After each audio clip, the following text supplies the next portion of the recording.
Merci d'être avec nous sur les antennes de la télévision Burkina Info, amis de la liberté, de la démocratie et de la bonne gouvernance. Salut à tous et bienvenue à ce nouveau rendez-vous de votre émission Le Grand Déballage qui déroule le tapis rouge ce jour à un candidat à la présidentielle de 2020 au Burkina. Il a 37 ans, El Hadj Gafarou Nia est notre invité. El Hadj Gafarou Nia, bonsoir à vous. Bonsoir Ismaël Ouedraogo. Merci d'avoir accepté l'invitation de la télévision Burkina Info. Comment va Gafarou Nia aujourd'hui pour les téléspectateurs qui regardent Burkina Info? Gafarou Nia se porte très bien. Je suis très en forme et je remercie Dieu pour ça. Est-ce que depuis que votre candidature a été annoncée publiquement au cours d'une conférence de presse, candidature à la présidentielle de 2020, vous avez des insomnies? Non, pas des insomnies. C'est la sérénité. On voit que vraiment, bon, en fait, il y a un engouement. Voilà, et nous sommes très sereins. Il n'y a pas d'insomnie. Voilà. Mais surtout, bon, en fait, pas d'insomnie. Vous savez, moi, j'ai l'habitude même de ne pas dormir comme ça. Parce que, bon, en tant que quand même LH, il est recommandé. Par exemple, chaque jour, à 2 h du matin, je me réveille déjà. Voilà, pour prier Dieu, faire des trucs. Bon, ça, c'est le côté spirituel. Je voilà. parle notamment de l'engagement politique. Oui. Est-ce que déjà que vous êtes candidat, cela vous perturbe un peu? Non, ce n'est pas simple à votre niveau? Non, rien n'a changé vraiment le cours de ma vie. Voilà. Est-ce que ce n'est pas une annonce tout simplement populiste? Est-ce que c'est vraiment sérieux cette candidature à la présidentielle de 2020? Vous savez, on peut s'amuser avec tout, sauf les Burkinabés quand même. Je ne peux pas annoncer. En fait, la candidature a été annoncée depuis le 5 novembre. J'ai écrit au président du Faso. J'ai écrit à Simon Compaoré. J'ai écrit à Clément Sawadogo, Sawadogo, qui est le coordonnateur actuel de la PMP. Et j'ai écrit des partis de la majorité présidentielle. Okay. Et j'ai écrit à Vincent Dabilgou. Et j'ai écrit à Cabri Philippe, qui est le président de l'IDR, pour leur annoncer. Bon, la liste est longue. Hein. J'ai même écrit à Badra Ali Ouedraogo, pour dire qu'en fait, je souhaite être candidat et je viendrai avoir des conseils, en tout cas des suggestions de leur part. Mais jusque-là, bon, il n'y a pas eu de réponse. Personne ne vous a répondu? Non, son Excellence m'a répondu. Il m'a répondu le dimanche. Le président du Faso? Le président du Faso. Oui. Il m'a répondu le dimanche pour dire que, en tout cas, bon, il n'y a pas d'ambiguïté, qu'il est d'accord. Et il n'y a pas d'ambiguïté, en tout cas, en ce qui concerne ma candidature. Donc, il va se renseigner. Oui. Voilà, davantage. C'est lui seul qui vous a répondu? C'est lui seul qui m'a répondu. Et il ne pose aucun problème à ce que vous soyez candidat à la présidentielle, bien que faisant partie des partis de la majorité présidentielle? Puis c'est un choix. J'ai décidé de me présenter.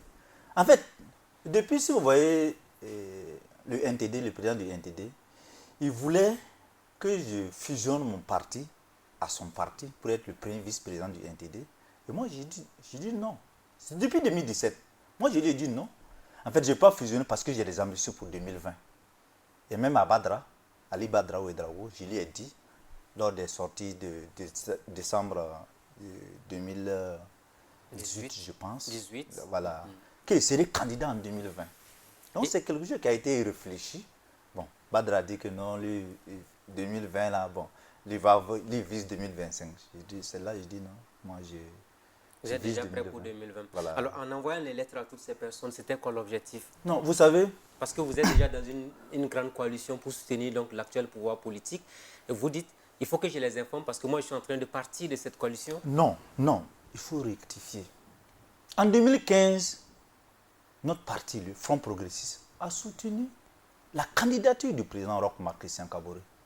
Et notre contrat, c'est depuis son élection jusqu'en novembre 2020. Donc notre contrat est en cours en 2020. Après le 29 novembre 2020, va quitter et puis le Front Progressiste maintenant va s'asseoir. Le contrat, justement, avant qu'on continue avec votre candidature, qu'est-ce qu'il disait? Qu'est-ce qui était écrit? Est-ce qu'on devait vous rémunérer? Est-ce qu'il y a des avantages particuliers qui devaient vous revenir en tant que parti de la majorité présidentielle? Non. C'était juste vraiment... Il n'y a pas de convention comme ça. Nous avons demandé, en tout cas à travers même le... Je pense que la lettre, je l'ai personnellement, la lettre de soutien, je l'ai remis personnellement à Sédou Ouédraogo. C'est ma femme même qui allait lui remettre cette note-là, en tout cas pour demander, pour donner notre soutien au candidat Roch Marc Christian Kaboré. Et en retour, vous n'avez rien Non, eu? non, je vous explique en fait. Allez-y. Donc, on a battu campagne Oui. pour le président Roch. Et quand il a été élu, il nous a rencontrés au siège du MPP pour nous dire que ce n'était pas facile. Dire de voter ici, là, il faut voter, voilà, il faut voter notre parti, le FP, au niveau des législatives, au niveau des présidentielles, il faut voter un tel. Bon, que ce n'est pas facile, mais lui-même, il comprend. Bon, et par la suite, il y a eu effectivement ce qu'on appelle un accord, une convention entre les partis, puisque nous étions 17 partis politiques à soutenir, en tout cas, la candidature du président Roch Marc Christian Kaboré. Mais quand il a été élu, bon, on a vu qu'aujourd'hui, nous sommes plus d'une quarantaine de partis, bon, 48 partis politiques qui soutiennent effectivement sa candidature. Voilà. Et non, son programme, voilà, qui sont de la majorité. Qui sont de la majorité présidentielle, c'est ça. Donc, mais on constate que quoi? On constate que non, il n'y a pas de sincérité. C'est-à-dire que même la gouvernance, la manière dont les choses se passent, non. Qu'est-ce que vous avez eu comme compromis qui n'est pas respecté aujourd'hui au niveau de la majorité présidentielle? Il n'y a pas eu de compromis. Il n'y a pas eu de compromis. Vous dites qu'il n'y a pas de sincérité. La sincérité doit se baser au moins sur quelque chose de concret. Non, la sincérité se base d'abord... Moi, j'ai écrit sur ma page Facebook, avant même qu'on le soutienne, ça c'était en août, que nous le soutenions, parce que son programme... Parce que nous, on ne l'a pas soutenu comme ça pour le soutenir. On a pris le programme du parent, on a analysé. On a pris le programme de l'UPC, on l'a analysé. On a pris le programme du MPP, on l'a analysé. On a trouvé vraiment que le programme du MPP nous convainc plus. Donc, on l'a soutenu. Sinon, il n'y a rien eu comme truc, voilà, accord. Non, il n'y a rien. Vous dites aujourd'hui, il n'y a pas eu de sincérité. Le manque de sincérité, finalement, c'est à quel niveau? Le manque de sincérité, là, c'est la gestion même. Dans la gestion. C'est-à-dire que quand on fait les propositions, à son excellence. Qu'est-ce que vous avez proposé qui n'a pas été entendu ou appliqué sur le terrain en tant que parti de la majorité présidentielle? On a proposé beaucoup de choses. Comme quoi, par exemple? Moi, personnellement, oui, j'ai fait 7 propositions à son excellence en janvier 2017. Lors d'une des rencontres, moi, je lui ai fait les 7 propositions. Les 7 propositions concernent la mobilisation des recettes. Bon, je vois que sur ce plan, il a appliqué. Il a appliqué certains, mais il y a d'autres qu'il n'a pas appliqué. Maintenant, là où ce n'est pas sincère, on se rend compte qu'il a pris des engagements. Il a pris des engagements avec la majorité qu'il ne respecte pas. Il a dit, par exemple, à la même rencontre là, il nous a dit que quoi? Chaque parti qui soutient envoie 5 CV pour des nominations dans le mois qui suit. On a envoyé les CV jusqu'à l'heure où je vous parle là. Depuis janvier 2017, rien n'a été analysé. Absolument rien. Rien. Donc vous avez envoyé 5 CV. 5 CV, chaque parti a envoyé 5 CV, mais rien n'a été analysé. Quand on vous voit, non, qu'il faut voir le ministre va vous nommer. Non, moi j'ai dit non. Notre parti n'a pas soutenu un ministre. Nous avons soutenu son excellence. Et il a été élu. C'est juste vraiment qui peut nous nommer. C'est lui qui a demandé les donc CV. pour vous, le pouvoir, c'était un gâteau qu'il faut impérativement se partager. Non, le pouvoir n'est pas un gâteau. Ah, mais puisque c'est une question. Oui. C'est lui qui nous a demandé les CV. Oui. C'est pas un gâteau pour moi. Quand on gouverne, vous savez, le sens de la politique, c'est quoi pour nous? Pour nous, la politique, c'est l'art de gouverner la cité. C'est un art pour nous. Donc, pour nous, vraiment, le pouvoir doit servir. Mais en servant, on doit être à un lieu de décision. Nous sommes là pour apprendre. Donc, pour apprendre là, on ne reste pas sur les tabliers pour apprendre. Voilà, c'est à des postes de responsabilité qu'on apprend. Alors, à vous entendre, vous avez contacté 5 de vos militants, vous leur avez dit envoyez-nous vos CV. Y compris moi, mon CV. Ah, donc vous étiez pressenti pour quel poste et ça n'a pas marché? Non, ce que moi j'ai demandé, à être le secrétaire général du Conseil économique et social. Et ça n'a pas marché. Bon, si je n'ai pas besoin de dire que ça n'a pas Donc, au lieu marché. d'être finalement secrétaire général du Conseil économique et social, vous vivez finalement quotient pour pouvoir vous-même nommer des gens, ce serait parfait pour vous. Non, moi je ne vise pas quotient parce que j'ai raté le Conseil économique et social. Oui. Je vous ai dit que c'est une ambition personnelle. Est-ce que vous pensez que c'est ça la vraie politique dans un pays, se partager les postes entre des partis politiques et puis laisser les techniciens et toutes les personnes qui peuvent contribuer effectivement au développement du pays? Vous savez, même aux États-Unis, quand Donald Trump est arrivé là, ce sont ces gars qui l'ont mis. Ça veut dire que même l'administration, ça veut dire qu'il y a des postes techniques. Les postes techniques doivent revenir aux techniciens. Il y a des postes politiques aussi. Les postes politiques doivent revenir aux politiciens. Et ce que nous avons demandé, nous n'avons pas demandé des postes techniques. Hein? Non, nous n'avons pas demandé des postes techniques. Donc, être secrétaire général du Conseil économique et social, c'est un poste politique pour vous? Bon, pour moi, c'est un poste politique et Oui. technique aussi. Parce que moi, je vous informe que je suis le chef du service des statistiques sociales de l'INSD. Et j'étais mieux placé, en tout cas. Je suis un technicien ou un politicien. Hein. Donc, je suis polyvalent. Alors, maintenant, ceux qui sont de la majorité, en vous regardant parler ainsi, vont vous dire, mais voici un autre frustré parce qu'il voulait des postes, il n'a pas eu. Je ne suis pas frustré. Non, je ne suis pas frustré du tout. Oui. Ismaël, vous savez, moi, j'ai fait la politique là.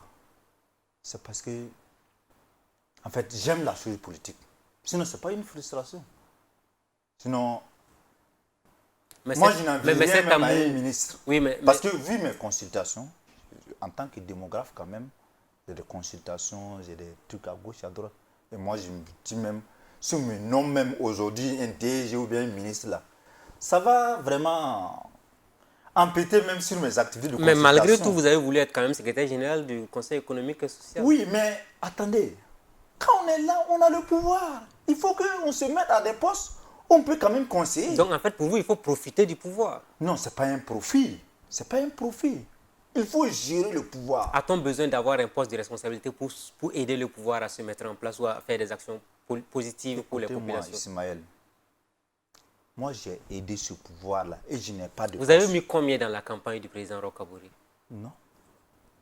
Moi, ce n'est pas la quantité d'argent. Non, ça compte beaucoup. En fait, peut-être si vous en parlez aujourd'hui, on sent en vous, quand même si vous ne voulez pas le reconnaître, qu'il y a même une certaine frustration. Non. Parce qu'on vous a dit d'envoyer 5 CV. Je ne suis pas frustré. Les 5 CV n'ont pas abouti. Et aujourd'hui, vous êtes candidat à la présidentielle contre ce même candidat que vous avez soutenu en 2015. Attendez. C'est le président qui vous a dit qu'il est candidat. Il l'a dit. Moi, j'étais à l'interview en 2018 avec lui à Kossam. Il a dit, je vais me battre pour mon programme politique et je vais me représenter en 2020. Et ça, il n'a pas dit ça à la majorité. Il n'est pas venu à la majorité. Mais ça, il a dit ça publiquement devant les médias. Mais ça, c'est publiquement. Ça, c'est entre vous. Mais c'est nous qui gouvernons. Il ne nous a jamais rencontrés pour dire que lui, il est candidat en 2020. C'est moi, je l'ai écrit pour lui dire que je suis candidat en 2020 et il a accepté. Alors donc, vous n'êtes pas aujourd'hui content du fait que cet engagement n'a pas été respecté sur les 5 CV. Au-delà de cet engagement qui n'a pas été respecté, est-ce qu'il y a d'autres points sur lesquels vous n'êtes pas satisfait aujourd'hui de la gestion de la chose publique au niveau de la PMP et de la majorité présidentielle? Quoi par exemple? Par exemple, la question de la fronde sociale. Sur la fronde sociale, au sein de la PMP, nous avons fait un très bon document en 2017. Et ce document, je me demande aujourd'hui, est-ce que ce document a été remis au président? Je me demande. Vous avez remis le document? On a remis ça au coordonnateur. Mais où en est-on avec le document? C'était quoi les propositions que vous avez formulées? Les propositions, c'était quoi? C'est de former d'abord les membres du gouvernement au dialogue. C'est-à-dire qu'on se rend compte que non, bon, chaque ministre, on dirait que les ministres ne maîtrisaient pas. Donc on avait proposé quand même qu'il y ait, que les ministres anticipent sur les problèmes sociaux. Et on avait même proposé un questionnaire avec lequel on allait discuter sur les partenaires sociaux pour changer, bon, comment eux voyaient les choses. Voilà, comment vraiment il peut chacun mettre vraiment un peu d'eau dans son vin pour que vraiment la situation, la fronde sociale ne soit pas comme ça à ce niveau. Mais bon, Vous n'avez pas été entendu. Donc vous l'avez dit. Jusque-là, pour nous, quand on a proposé le document, si c'était vraiment arrivé au niveau de son excellence, il devait nous convoquer. Ah, vous avez écrit ça, qu'est-ce que vous... Bon, s'il n'a pas bien compris le document, il peut nous convoquer pour qu'on lui explique, bon, voilà telle chose. Mais rien n'est fait. Et ça ne vous surprend pas Non. Et ça ne vous surprend pas que la fronde sociale soit aussi agitée au Burkina Faso Moi, depuis ça ne me lors? surprend pas. Ça ne me surprend pas. Vous savez, à la grève, lors de la grève au niveau du ministère de l'économie et des finances, on a rencontré le président à ses résidences. Il a dit que non, que vous savez que la masse salariale là, que le ratio est très élevé, quoi, il a expliqué. Bon, moi je lui ai dit, excellence, je dis vous savez, le ratio là, il a deux termes. Le numérateur, constitué par les salaires et autres là, Oui. et le dénominateur, constitué par les recettes. Pourquoi vous voulez forcément jouer sur le numérateur, qui est incompressible? Donc, si vous vous amusez là, les recettes là, le dénominateur là, ça veut dire d'être nul. Et en ce moment-là, vous n'aurez pas, en tout cas, de recettes. Et c'est là que ça va chauffer. Et vous avez eu l'impression qu'il y avait une non-maîtrise du sujet ou quoi? Non, qui maîtrise le sujet? Chaque fois, le Premier ministre, chaque fois quand il parle, il dit ratio, pour moi, c'est pour cela, même c'est à cette rencontre-là que moi j'ai fait cette proposition de mobilisation des recettes pour quand même maintenir le ratio masse salariale sur les recettes.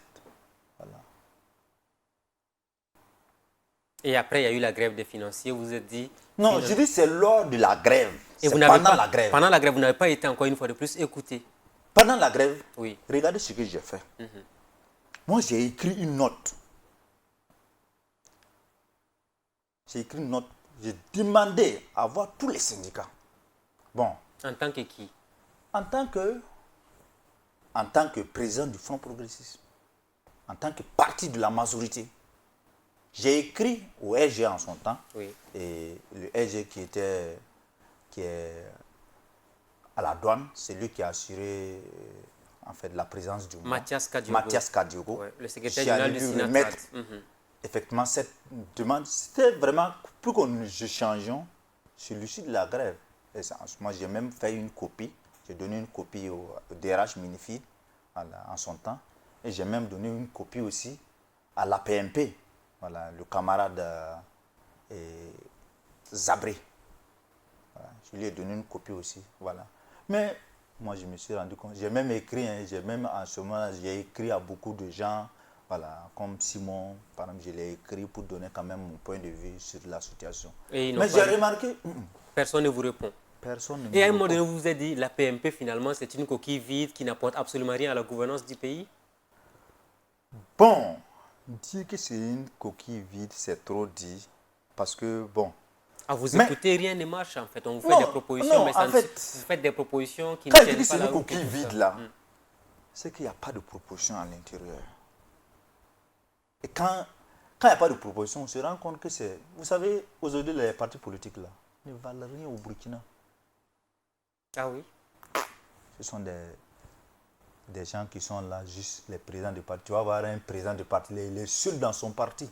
Et ils sont dans la majorité. Il est seul dans son parti. Il est seul dans son parti, c'est lui, quand il y a des appuis, quand même, bon, parfois le président, quand même, comme on est avec lui, il change quand même à ce qu'on puisse réaliser nos activités. Mais on se rend compte que quoi? Les gens ramassent, quand ils prennent l'argent, c'est pour s'acheter des motos, pour s'acheter des voitures. Ah, donc le président donne de l'argent au parti de la majorité présidentielle? Non, écoute-moi, il ne donne pas l'argent. Mais c'est un appui. Mais le MPP, c'est le MPP qui est au pouvoir. Oui, mais c'est sur quelle base? C'est le MPP qui est au pouvoir. Oui. Et le MPP a des financements.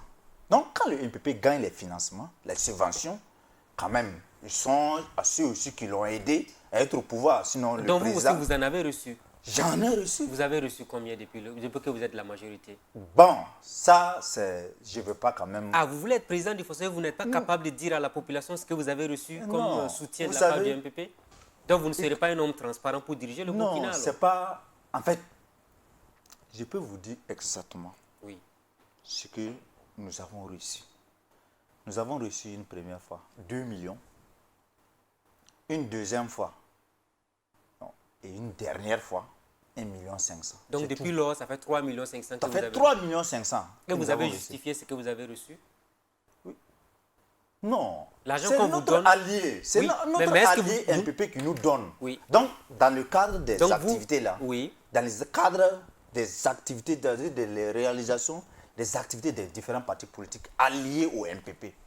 Voilà. Et c'est le président du parti qui prend le chèque, il en fait ce qu'il veut. Non.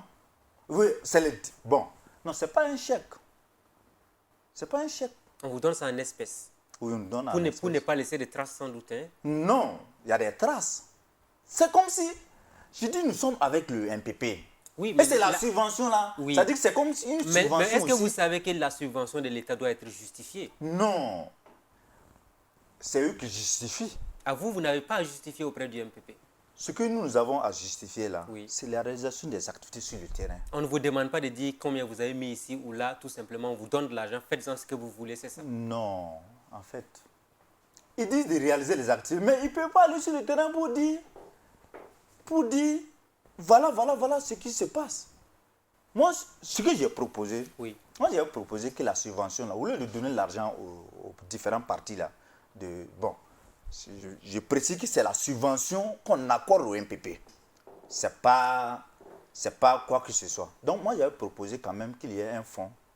Et quand vous avez des activités, quand les partis ont des activités, ils viennent, c'est-à-dire qu'ils envoient les différents éléments là. Et puis maintenant, on utilise la subvention. Au lieu de donner déjà l'argent, voilà. Parce que vous n'êtes même pas sûr de l'usage que certains en font apparemment. Parce que vous avez dit qu'il y a beaucoup qui viennent, ils sont seuls dans leur parti politique. Oui, il y a d'autres là, c'est un mangeoire. C'est-à-dire que pour eux, là, faire un parti là, c'est pas... Vous savez, les partis politiques là, ça doit être des entreprises publiques. Et moi, je suis contre le fait qu'il y ait beaucoup de partis politiques au Burkina. Mais le problème, c'est quoi? C'est qu'il n'y a pas de démocratie au sein des partis politiques. C'est ça qui amène tous les problèmes. Est-ce que vous pensez aujourd'hui que beaucoup sont à la PMP pour avoir simplement de l'argent et non soutenir le président Kabouré? Sincèrement, je suis d'accord avec vous. Même le président même est dessus. Il est dessus. Il est absolument dessus. Il dit qu'on ne travaille pas sur le terrain. C'est-à-dire qu'il y a des gens... Ah, il vous a dit ça au niveau de la PMP? Bien sûr, on ne travaille pas. On ne travaille pas sur le terrain. On est là, les gens sont là, quand il y a subvention, c'est pour peut-être... Demander de l'argent et puis après c'est fini. Après c'est fini. On ne voit rien. 6 mois après, 8 mois après, c'est pour venir. Encore demander de l'argent. Alors est-ce que vous et Clément Sawadogo, qui est le coordonnateur actuel de la PMP, il y a un problème entre vous? Non, il n'y a pas de problème. Parce que vous avez écrit sur votre page encore une fois de plus pour dire que de façon unilatérale, vous avez été suspendu de certaines instances de la PMP. Je vais vous expliquer exactement ce qui s'est passé. Allez-y. La PMP devrait faire des sorties dans les 45 provinces. Et dans les 45 provinces, pour expliquer le programme, en tout cas, là où on est avec la mise en œuvre du programme du président. Et à cet effet, on m'avait mis dans la mission qui devrait aller au centre-ouest. Ça veut dire que dans la zone de Koudoukou, à Sapui, non, à Sapui et puis à Léon. Donc, la conférence des présidents s'est réunie. On a validé qu'il doit aller à Léon. À la dernière minute, la commission se retrouve pour dire que moi, je n'irai pas à Léon. Pourquoi? Non, j'en viens. La commission se réunit pour dire que moi, je n'irai plus à Léon, mais j'irai dans la boucle du monde. C'est là que j'ai écrit au coordonnateur, Clément Sawadogo, pour lui dire qu'en fait, que je voulais profiter de l'occasion parce que j'ai construit un centre d'accueil pour les fractures. Là. Il faut signaler que Léo, c'est chez vous. Hein. Voilà, Léo, c'est chez moi. Léo, c'est chez moi. Oui. Voilà, donc, que je voulais profiter quand même de cette occasion-là pour inaugurer ce centre-là, en tout cas, que j'ai construit pour les villageois. Là, il ne m'a rien dit. Je suis rentré en contact avec Taïrouzon, puisque quand on m'a remplacé, là, on m'a mis dans la boucle du monde, je suis rentré en contact avec Taïrouzon pour lui demander, pour lui exposer le problème. Chose qu'il a accepté, il a dit qu'il n'y a pas de problème, M. Niyan. Donc, on a accepté, de la boucle du monde, il a accepté que je prenne sa place au niveau de Léo, et lui, il va aller dans la boucle du monde. Maintenant, il y a un président du parti, Laurent, qui a écrit sur notre WhatsApp pour dire qu'en fait, que Niyan, que tu ne diras pas à Léo. Donc mais c'est tu devenu... iras dans la boucle du monde. Ça veut dire le choix du... Non, non, oui. non, non, j'en viens. Mhm.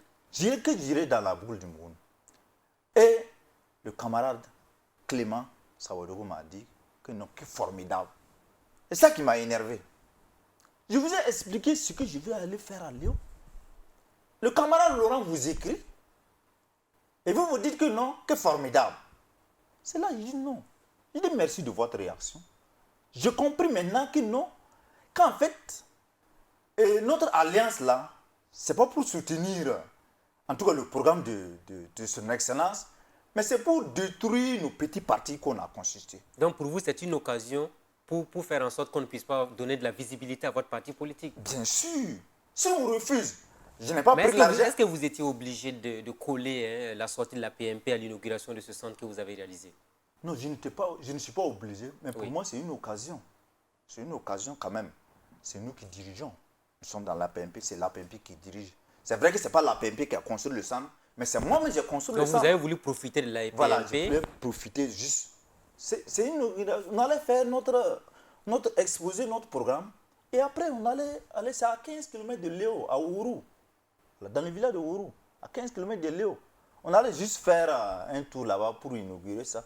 Et ça fera même la promotion même de la PMP, non pas seulement du Front progressiste. Et depuis là, vous vous êtes dit, finalement, personne ne me soutient, la PMP et moi, c'est fini. Non. Moi, je dis, je le répète, nous sommes ensemble jusqu'en 2020. Mais la réaction de Clément Sawadogo ne vous a pas du tout plu. Non, ça ne m'a pas plu. Parce qu'effectivement, bon, je trouve que c'était vraiment logique de se détruire. Mais il a corrigé. Il a corrigé qu'en fait, pour dire que le Zoram Lassana, qui était mon chef de mission là, que lui a instruit de me mettre à Léo. Donc, que lui ne comprend pas, que de demander au camarade Zoram, que lui ne comprend pas pourquoi moi je ne suis pas à Léo. C'est pour cela, moi j'ai présenté mes excuses aux camarades. Je suis que ce n'est pas sa faute. Mais il y a des gens qui sont là, le camarade Zoram Lassana là. C'est lui qui était le coordonnateur de l'AM au temps du président Compaoré, là. La PMP, bon, l'Alliance des partis de la majorité présidentielle. C'est lui qui était le vice-coordonnateur. Il était même en fait, son excellence aujourd'hui, Roch-Marc Christian Kabori, c'est lui qui était le coordonnateur. Et lui, Zoram Lassana, était le vice-coordonnateur. Donc, bon, vous voyez que c'est toujours... moi, je vois, c'est pour cela que je demande même l'alternance générationnelle, parce que ces vieux ne nous apportent plus rien. C'est-à-dire qu'ils sont là, c'est les vieilles méthodes, quoi. Et pour vous, c'est l'occasion ou jamais de tenir une rencontre de vérité au sein de la PMP. À un moment donné, il faut qu'on se dise toutes les vérités au sein de cette coalition-là pour vous. Vous savez, je vais vous dire quelque chose. Le prophète Mohammed sallallahu alayhi wa sallam a dit, ici, dans un des hadiths, il dit que si vous êtes avec un chef, vous êtes avec quelqu'un, s'il vous donne l'argent, vous sentez chez louange. S'il ne vous donne pas l'argent là, vous le dénigrez.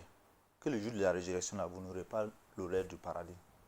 Donc pour moi, et j'ai même écrit, je dis le jour que je ne serai pas capable de dire la vérité à son excellence, ou bien à qui que ce soit, je quitterai la majorité présidentielle. Voilà. C'est parce que je peux dire la vérité que je suis là.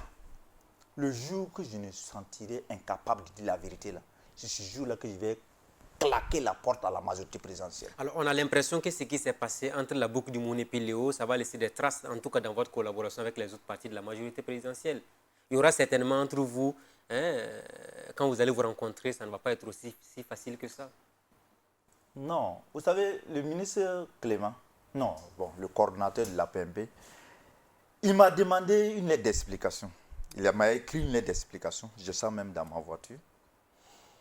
Moi, je lui ai répondu.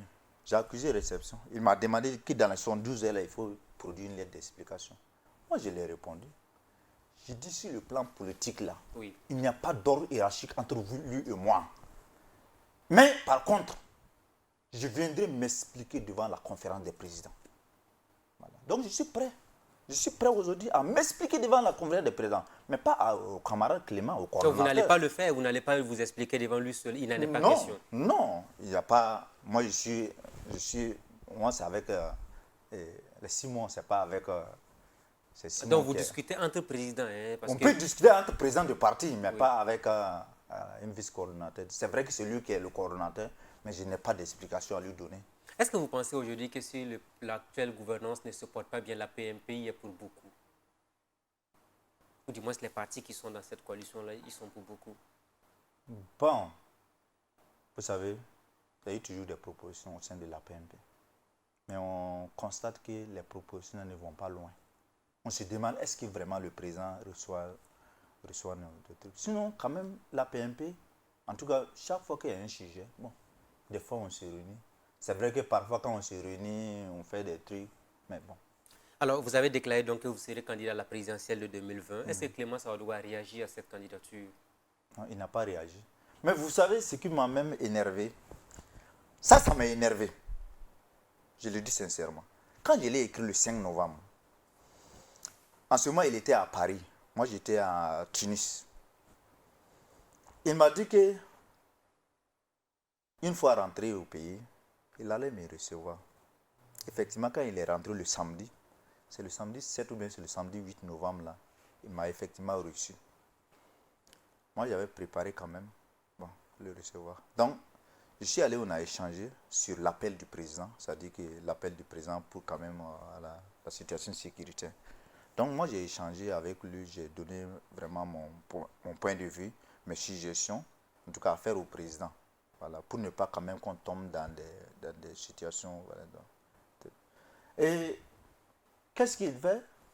Moi, en me recevant, il me dit non, que d'écrire, bon, il y avait quelque chose que je devrais remplir. Je suis en train de remplir, il me dit non, que de parler en écrivant. C'est ça même qui m'a énervé. Comment quelqu'un peut parler en écrivant? Quand même, il faut me prendre au sérieux. C'est ça même qui m'a énervé. Mais, qu'est-ce qui se passe? Il ne m'a même pas, c'est-à-dire qu'il ne m'a même pas parlé de ma candidature que je l'ai écrit là. Il n'a même pas parlé de ça. Mais quand même, c'est-à-dire qu'il devrait quand même dire, ah, Nia, vous m'avez écrit pour dire que vous êtes candidat. Vraiment bon, je veux comprendre un peu ou quoi. Mais il n'a rien dit. Oh, mais il n'a rien dit. Et depuis lors, en tout cas, le processus est lancé. Est-ce que quelque chose peut vous faire changer de trajectoire? À 37 ans, vous vous dites, c'est la première fois que je suis candidat et je serai président du Faso au soir de l'élection présidentielle de 2020. Inch'Allah. Vous savez, moi, il dit, seule la mort là, peut m'empêcher d'être candidat. Seule la mort? Seule la mort, je vous dis. Est-ce que vous aurez déjà les 20 millions pour payer la caution? En fait, Ismaël, moi je veux qu'on amène la caution à 100 millions pour que Nia paye. Je vous rappelle, hein, Nia c'est un LH. Et il y a de l'argent. Donc on va payer. Moi je veux qu'on envoie ça à 100 millions, je vais payer. Battre campagne, oui, allez-y, allez-y. Oui, 100 millions, je vais payer. Mais, bon, vous savez pourquoi moi, si on envoie 100 millions, je pourrais payer. Mais j'ai le souci aussi pour les candidats qui n'auront pas les moyens comme moi. Donc, on a l'impression que vous avez l'argent, vous voulez dépenser dans la politique, c'est ça? Non, Ismaël. Non. Faire la politique, là, je vous ai dit que c'est un art pour moi. Sinon, même beaucoup de mes camarades disent que qu'est-ce que même je pars faire en politique? Pour moi, vous savez, Norbert Zongo a dit quelque chose qui est très important. Il dit quoi? Le pire n'est pas la méchanceté des gens mauvais, mais le silence des gens bien. En d'autres termes, si tu as eu la chance, d'être éclairé là, si à ton tour là, tu n'éclaires pas les autres, tu es un assassin. C'est comme non-assistant des personnes en danger. Les intellectuels qui ne se mettent pas dans la chose politique là. Donc vous voulez que tout le monde bascule dans la politique. Alors que vous-même vous avez dit. Non, écoutez. Vous avez dit qu'il y a trop de partis politiques au Burkina. Il faut diminuer. Mais quand vous dites aujourd'hui c'est non-assistance à personne en danger, on a l'impression que vous lancez un appel à tous les intellectuels qui ont un peu de moyens d'aller dans la politique. Non. Est-ce qu'on n'aura pas une pléthore de partis politiques? Non. Donner son apport là ne veut pas dire créer un parti politique. Donner son apport, c'est quoi? Ça peut être dans l'administration, partout où tu es, quand même au niveau de ton village. Il faut les assister, les former, leur donner ce que tu peux faire, mais pas être forcément dans un parti politique. Maintenant, ceux qui ont effectivement cette facilité de créer Et d'animer, c'est pas, parce que ce n'est pas tout le monde qui peut créer un parti. Hein. Ce n'est pas tout le monde qui peut animer un parti. Voilà. Donc, moi, je demande à tous les intellectuels là, de se battre pour le développement de ce pays. Et qu'est-ce que vous allez faire des différents des autres candidats si vous devenez éventuellement président du FASO? Vous savez, quand vous regardez notre parti, le logo de notre parti, c'est une calebasse pleine de céréales avec un livre là-dessus. La calebasse là, ça marque l'agriculture. Quand vous prenez le Burkina Faso aujourd'hui, 80% de la population est occupée dans l'agriculture. Mais l'agriculture là, les 80% là, ça n'apporte que 23% du PIB, du produit intérieur brut du Burkina Faso. Vous voyez non? Donc ce secteur primaire là, qui occupe 80% de la population, contribue à 23% du produit intérieur brut du Burkina Faso. Donc c'est pour cela qu'on se dit, si on est au pouvoir, il faut d'abord moderniser. Parce qu'il n'y a pas d'emploi, il n'y a pas d'emploi au niveau de l'agriculture. Mais est-ce que ce qui se fait, on parle de mécanisation de l'agriculture, la modernisation et tout ça. On voit des tracteurs qui sont offerts aux paysans à des conditions assez acceptables aujourd'hui. Est-ce que ça ne suffit pas pour vous? Pour moi, là, vous savez, c'est un manque de vision. C'est un manque de vision. Parce que prenons le Ghana à côté. Vous savez ce que le gouvernement fait? Le gouvernement ghanéen fait. C'est-à-dire, à l'approche de la saison, là, ils ont des tracteurs, des tractouristes. Les tractouristes, là, ils vont labourer. Ils vont labourer le champ des paysans, donner des intrants. C'est-à-dire que le gouvernement recrute des tractouristes qui vont labourer le champ, donner des intrants aux paysans. Et c'est pendant la récolte, là, qu'on vient maintenant pour dire, si tu as perdu, s'il n'a pas plu, il n'a pas plu. Mais ici, là, qu'est-ce qu'on... Actuellement, je vous informe qu'aujourd'hui, les tracteurs, là, on ne donne plus à crédit. Hein. Si tu n'as pas d'argent, là, cash, on ne te donne plus. Pour moi, c'est un manque de vision. Et, non, je reviens sur notre programme. Oui, allez-y, oui, parce qu'on veut savoir, oui. Voilà. Notre programme, c'est quoi? La modernisation de l'agriculture, là. Ça part d'abord par la maîtrise de l'eau. Aujourd'hui, là, prenons l'exemple d'Israël. En Israël, il ne pleut pas. Mais ils exploitent l'eau du sous-sol. Donc si, pour nous là, rien ne nous empêche d'exploiter l'eau du sous-sol. C'est-à-dire qu'on fait des irrigations, on donne gratuitement aux paysans. C'est-à-dire qu'on produit 365 jours. Même s'il ne pleut pas là, on s'en fout. Donc pour nous, c'est la maîtrise, c'est de faire en sorte que dans chaque village, dans chaque commune là, il y ait une retenue d'eau qui puisse permettre aux paysans d'exploiter. Alors donc pour vous, tout cela peut se chiffrer à combien en termes de provisions pour vous, si vous êtes vraiment dans un programme très sérieux pour la présidentielle de 2020? Vous avez chiffré déjà ça peut coûter combien pour l'économie nationale? Bon, on n'a pas encore... Nous sommes en train de... Donc vous êtes dans les projections? Nous sommes dans les projections, mais on a quand même une idée. On a une idée. Donc la priorité absolue pour vous, si vous devenez président, c'est l'agriculture, l'agriculture et l'agriculture. L'agriculture, je n'ai pas fini. L'agriculture en priorité. Deuxième, là, c'est l'éducation. Le livre au-dessus de la calebasse, là. Dans notre parti, c'est l'éducation. Notre système éducatif est très mauvaise. Elle n'est pas adaptée à la société de notre économie.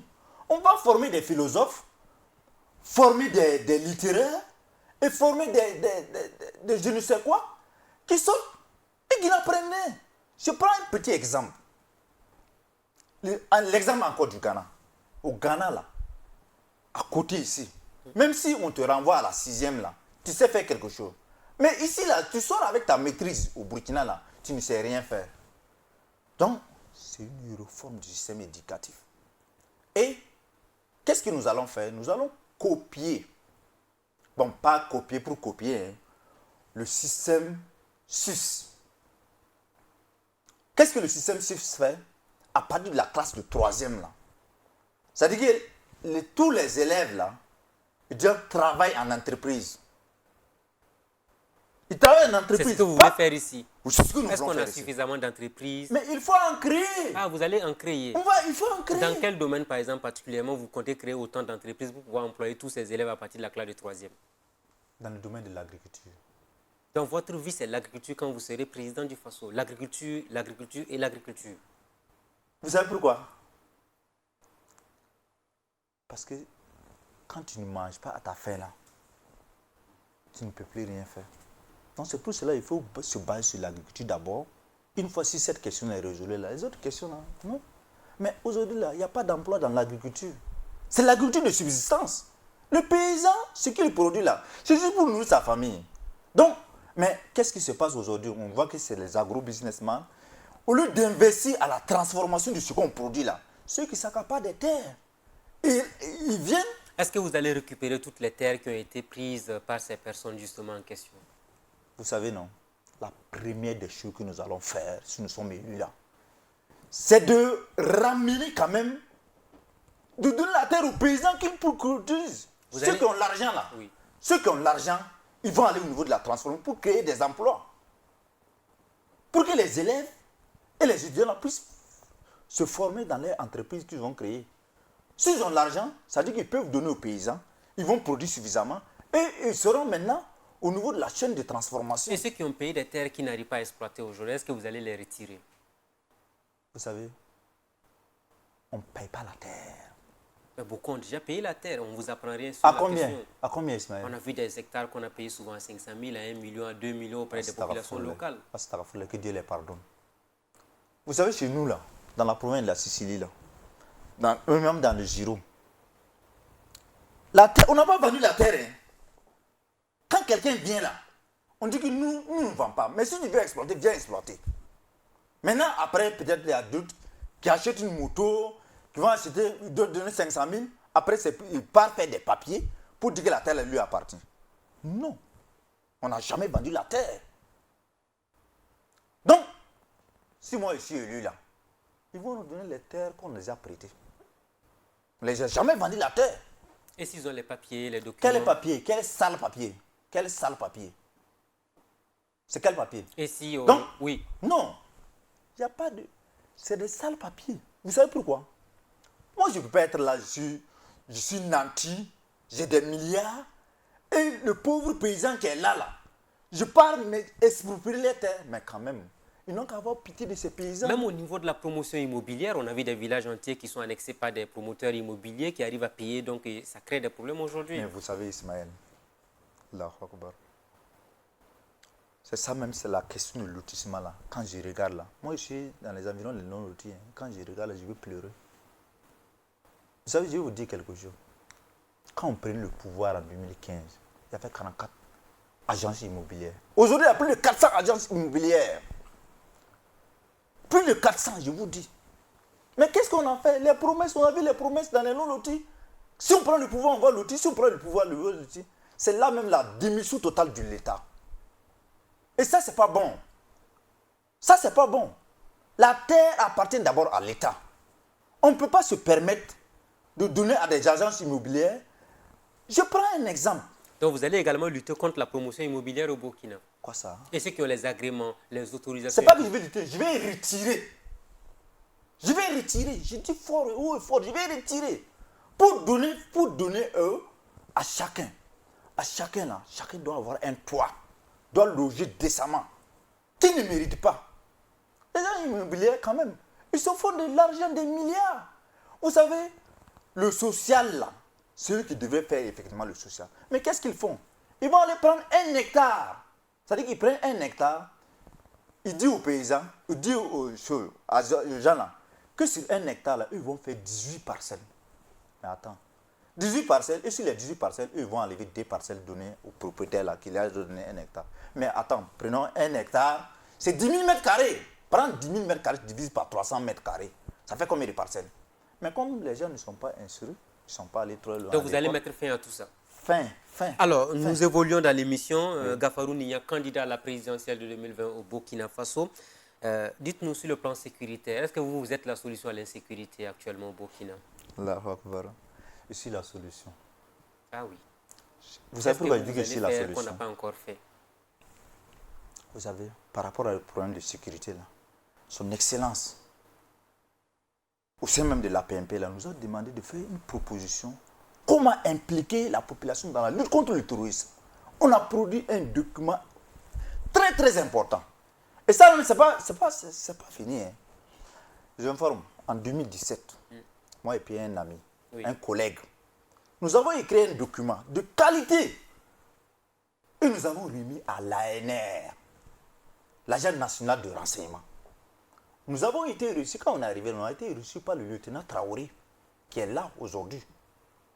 Mais c'est le DG de l'ANR qui a demandé à ce qu'on nous reçoive. On a effectivement remis le document en bonne et due forme, qui nous permettait vraiment de... Puisque l'ami, il était au Cameroun, il a étudié au Cameroun, c'est un ingénieur. Et vraiment, il a fait quelque chose de très important pour, en tout cas, l'armée camerounaise. Donc, quand il est venu, il m'en a parlé et on a produit ensemble un document pour remettre à l'ANR. Mais jusqu'à l'heure où je vous parle, là, c'est fini. On n'a même plus été reçu. On ne vous a rien dit depuis longtemps. Et c'est ce que vous non, comptez et ça, faire. non, Oui. ça c'est pas fini. Ça c'était en 2017. Oui. Il n'y a pas longtemps, c'est en 2018, non? C'est en 2018, je ne connais pas, bon, je ne me retiens pas la date exactement. Au sein de l'APMP, là, on a commis une commission. Nous avons produit un document que je juge de qualité. Comment impliquer la population dans la lutte contre le terrorisme? On a produit ce document.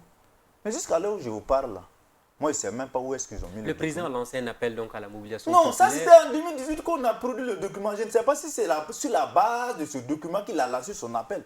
Mais attends, l'appel qu'il a lancé, il a lancé ça comme ça, c'est après maintenant qu'il a réfléchi pour voir comment il va faire. Il aurait dû nous recevoir pour dire que le document que vous avez écrit là, comment on fait, comment on met ça en œuvre. Même si les gens, même si par exemple le ministre de la Sécurité ne sait pas exploiter le document, il pouvait nous appeler, vous avez écrit un document, mais comment on fait? La mise en œuvre, voilà les problèmes que ça peut. On a l'impression que c'est tout ça là qui vous révolte aujourd'hui. Non, je ne suis pas révolté, Ismaël. Je dis c'est quelque chose, ma candidature a été préparée. Ce n'est pas une surprise. Donc vous êtes venu pour, votre candidature c'est pour rectifier tout ça là, en fait, à partir de 2020. C'est pour rectifier le tir. Alors on parle aujourd'hui de la France qui fait beaucoup polémique aujourd'hui. Si vous devenez président du Faso, est-ce que vous allez dire aux soldats français, on ne vous veut pas sur le sol burkinabé? Vous savez, moi quand je regarde la chose là, les gens, c'est pas la peine. Vous pensez qu'aujourd'hui, quelqu'un là, dont sa sécurité est assurée par un autre là, qu'est-ce qu'il peut? Mais ce n'est pas leur faute. Parce qu'économiquement, ils ne sont pas indépendants. Qui n'est pas indépendant économiquement là, sécuritairement, ils peuvent être indépendants. Mais, vous savez non, c'est la France qui imprime le franc CFA là pour venir donner aux terroristes. Ils versent aux terroristes. Vous êtes sûr de ce que vous avez? Certains de ce que j'avance. Quelles sont les preuves palpables dont vous les disposez? preuves palpables, c'est quoi? Oui. Tout le monde voit. Parce que c'est eux là qui battent notre monnaie. À Paris, non, dans une des villes là, de la France. Mais celui qui détient votre monnaie, il peut imprimer ça comme il veut. Quand on parle des devises, les devises qui sont là-bas, là, les 50% de nos devises qui restent là-bas pour 10 ans, comment on appelle ça, les transactions et autres là, c'est des faux problèmes. Et ça là qui lui... Donc pour vous, il faut impérativement que le franc CFA disparaisse, que la France quitte le Sahel burkinabé. Ismaël, j'ai dit ceci. Si nous avons la chance d'être président du Faso, la première des choses qu'on va faire là, c'est le rapatriement des devises. C'est-à-dire nos devises de francs CFA là. C'est le rapatriement des devises du Burkina Faso. Mais est-ce que le Burkina Faso seul peut le faire sans tenir compte des autres pays de la CEDEAO, vous savez, et dans un premier temps là, il y a l'histoire d'ECO qui est là. Dans un premier temps, nous allons tenter quand même d'aller ensemble. Mais ce n'est pas l'ECO à la ADO. Hein. Non.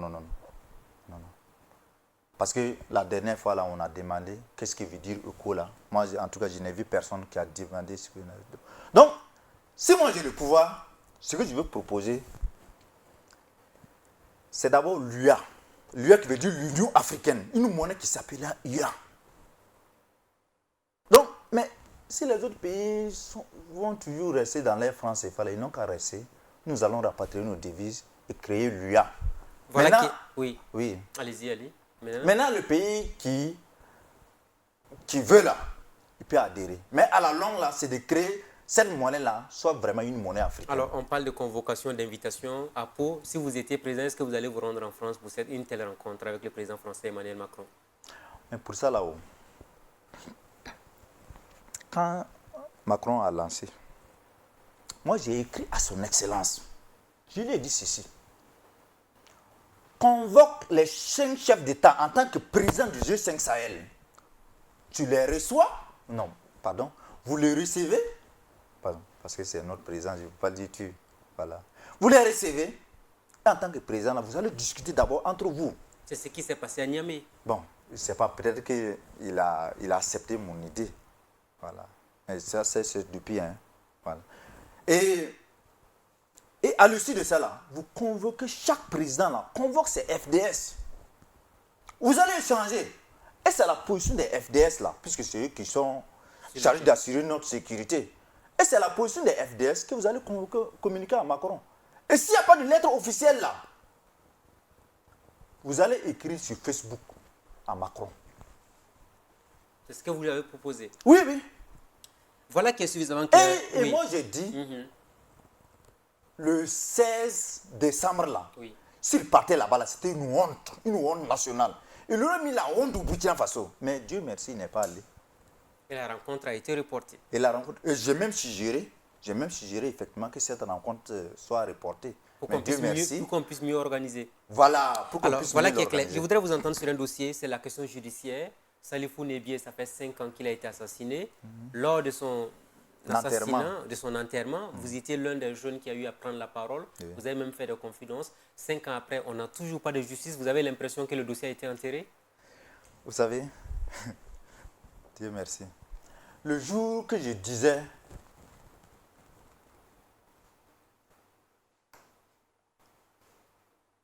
qu'il a été assassiné là, son Excellence, aujourd'hui, il était à côté de moi. Il me regardait comme ça, au cimetière.